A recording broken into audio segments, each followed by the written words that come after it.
Bismillahirrahmanirrahim. Assalamualaikum warahmatullahi wabarakatuh. Alhamdulillah wassalatu wassalamu ala rasulillah. Rabbi shrah li sadri wa yassir li amri wahlul 'uqdatan min lisani yafqahu qawli. Rabbana zidna ilma. Teman-teman, lagi-lagi saya masih di Gaza. Alhamdulillah gagal lagi untuk evakuasi karena ya hari ini nama saya belum muncul di list. Dan kita tetap menerima semuanya dengan lapang dada. Pasti ini yang terbaik dari Allah Subhanahu wa Ta'ala. Jadi teman-teman, hari ini banyak yang kirim pesan ke saya, banyak yang mention saya juga untuk ikut merespon konten terbaru Om Deddy Corbuzier yang mengundang Ustadz Rozi, ya Buya Rozi dalam podcastnya. Dan ya sebetulnya sudah banyak dibahas oleh banyak influencer, oleh banyak ustadz juga. Ustadz Felix Shaw juga udah bahas, Bang Onim juga udah bukan bahas ya, Bang Onim tuh sudah menyentil ya lewat Instagramnya. Dan saya sebetulnya ya kalau bukan karena permintaan teman-teman ya, dan juga ada beberapa dari sisi hati saya yang merasa memang ini harus saya respon ya, karena memang banyak yang berharap saya merespon. Jadi ya inilah konten malam hari ini. Jadi gini teman-teman, pertama terlepas lah bagaimana pandangan masing-masing kita tetap harus apresiasi. Pertama apresiasi Om Deddy yang sudah mengangkat tema ini. Dan saya yakin itu bukan pansos ya, artinya bukan memanfaatkan momen karena Palestina lagi berdarah-darah, lagi naik ratingnya, lantas dijadikan tema, enggak lah. Karena memang itu juga banyak permintaan pasti dari orang sekitar. Ya, jadi kita apresiasi dulu nih, baik itu Om Deddy Corbuzier maupun Buya Rozi. Dan ya kita memandang mereka pertama sebagai seorang yang muslim. Deddy Corbuzier muslim, kemudian Buya Rozi juga muslim. Mereka bukan musuh kita, jadi respon kita pun harus sewajarnya. Apalagi saya dengar langsung, saya dengar dari awal sampai habis gitu podcastnya, dan beberapa poin saya ulang-ulang gitu kan untuk memahami poin yang ingin disampaikan gitu. Ya bagus, saya melihat ternyata Om Deddy juga sudah donasi ya lewat NPC. Bagus, Masya Allah, itu sebuah kabar gembira kan, dan itu disampaikan di podcastnya, artinya itu paling tidak memotivasi yang lain untuk oke, kita donasi juga gitu kan. Oke, kemudian ya saya juga melihat ada etikat baik di sini, ada etikat baik dari Om Deddy maupun dari Buya Rozi. Semuanya sepakat ya. Kita memulai konten kali ini dengan kesepakatan dulu. Ya, kita semua sepakat bahwa Palestina perlu dibantu. Itu bagus ya. Bahwa kekerasannya harus segera diakhiri. Ya, itu kesepakatan. Adapun namanya juga sebuah perbincangan kan, nggak mungkin semuanya itu bisa diterima gitu kan. Nggak mungkin semuanya itu perfect ya, sempurna, enggak lah. Nah, ada poin-poin yang harus saya kritisi setelah saya tegaskan poin-poin kesepakatan dari saya dan mereka. Bagus ya. Maka sekarang kita akan bahas tentang poin-poin yang menurut saya harus ditinjau ulang ya, baik oleh Om Deddy maupun oleh Buya Rozi. Baik. Saya salut. Saya sangat appreciate ketika Buya Rozi ditanya oleh Om Deddy tentang apakah Hamas ini teroris gitu ya. Saya nggak tahu di menit berapa, tapi coba teman-teman di kolom komentar deh diingatkan saya itu di menit berapa. Yang pasti ada momen di mana Om Deddy nanya kepada Buya Rozi, Hamas itu teroris atau bukan? Ya, terus apa jawabannya? Jawaban Buya ini, dia mengatakan itu bukan kapasitas saya. Itu bukan bidang saya untuk membahas masalah Hamas teroris. Keren itu. Bagus banget. Nah, lebih bagus lagi kalau sebetulnya dari awal ketika dihubungi oleh Om Deddy, Buya Rozi, ini saya mau buat konten ini tentang Hamas. Kira-kira bisa hadir gak? Nah, lebih bagus kalau saat itu dilempar pertanyaan itu atau tawaran itu langsung jawab. Oh Mas Deddy, mohon maaf, saya bukan bidangnya. Itu lebih keren lagi ya. Jadi saya tahu beliau orang berilmu ya. Buya Rozi orang berilmu ya, lulusan luar negeri juga kan, dan memang ya, ilmuannya luas. Tapi kadang kan ya kita harus berani mengatakan oh tidak tahu ya, atau oh, ini bukan bidang saya. Seperti tadi sampaikan ketika ditanya apakah Hamas itu teroris, sampaikan itu bukan bidang saya, bagus. Tapi harusnya itu menurut saya ya alangkah bijaknya kalau dari awal itu yang disampaikan ketika diberikan tawaran untuk membahas masalah Hamas, sampaikan dari awal oh itu bukan bidang saya.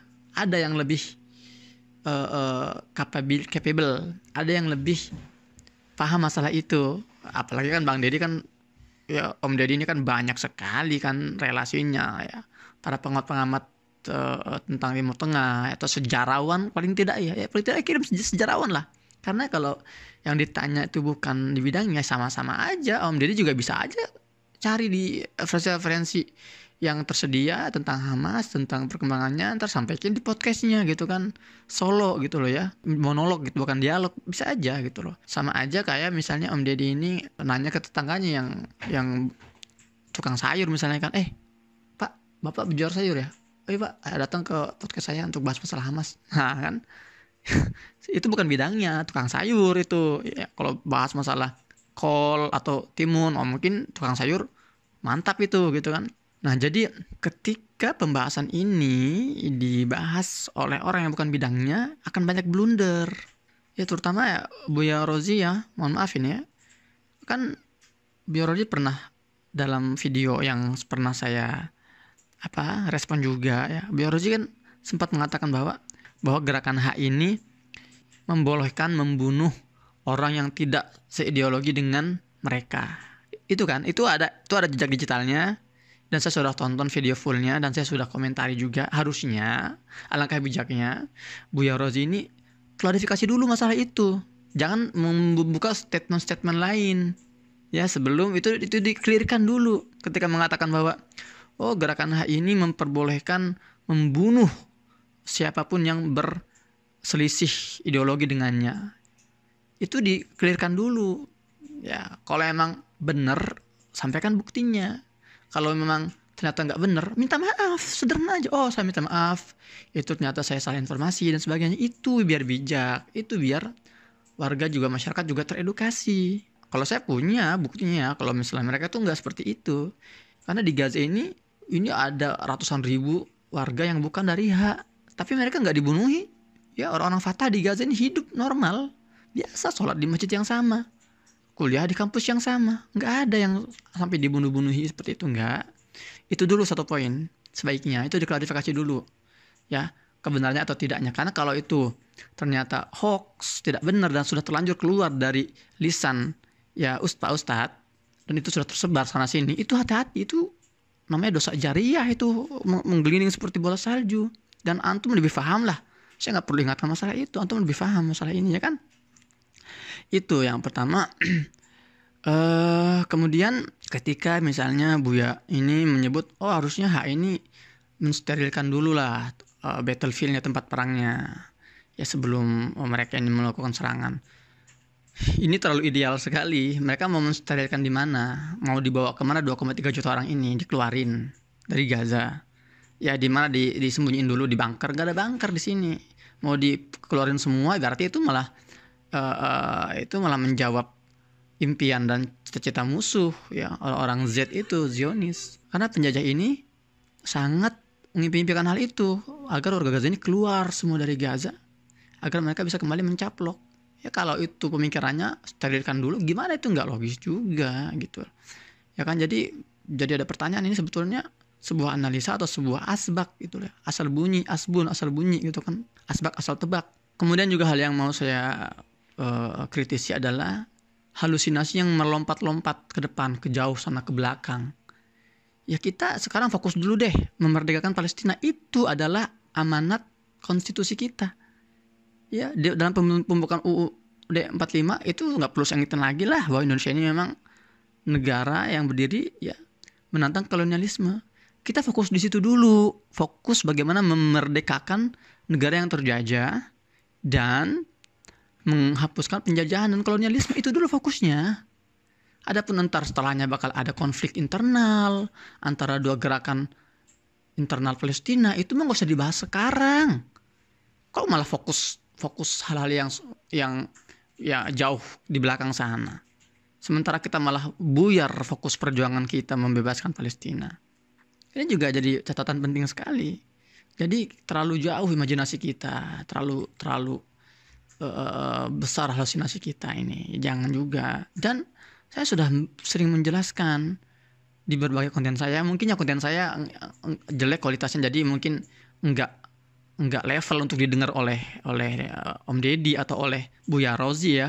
Siapa sih saya sampai kata-kata saya harus dengar gitu kan. Tapi saya sudah berkali-kali bahas masalah persatuan antara kedua gerakan di Gaza ini, H dan F ini, itu sudah banyak kemajuan, sudah. Bahkan yang sekarang bertempur di Gaza ini bukan cuman sayap militer gerakan H, bukan. Sayap militer gerakan F pun itu bertempur di sini, namanya Brigade Syuhada Al-Aqsa. Itu mereka juga bertempur melawan penjajahan. Oke lah, jalan utama gerakan F ini adalah perundingan. Ya betul, dan itu harus kita apresiasi. Sementara gerakan H ini adalah perlawanan. Ya itu juga harus kita apresiasi. Dua-duanya saling melengkapi. Dari situ kita melihatnya. Jadi bukan kita malah membentur-benturkan antara dua gerakan ini. Enggak. Perlawanan perlu, perundingan perlu. Seperti itu. Dan mereka juga saling respect. Ya, jadi di Gaza ini yang sedang bertempur sekali lagi bukan hanya sayap militer gerakan H, tapi sayap militer gerakan F juga bertempur, dan itu diketahui oleh pimpinan tertinggi mereka. Ya Mahmud Abbas, mereka tahu. Itu dong harusnya yang kita bahas, bahwa ada persatuan di sini. Jangan kita malah mengungkit-ungkit perpecahannya yang menimbulkan pesimisme gitu kan. Ini bermasalah. Jadi ini tidak mengedukasi ke depannya. Seperti itu kan. Dan poin terakhir yang ingin saya sampaikan, harusnya kita lebih fokus pada masalah kemanusiaannya di sini, bencana kemanusiaannya.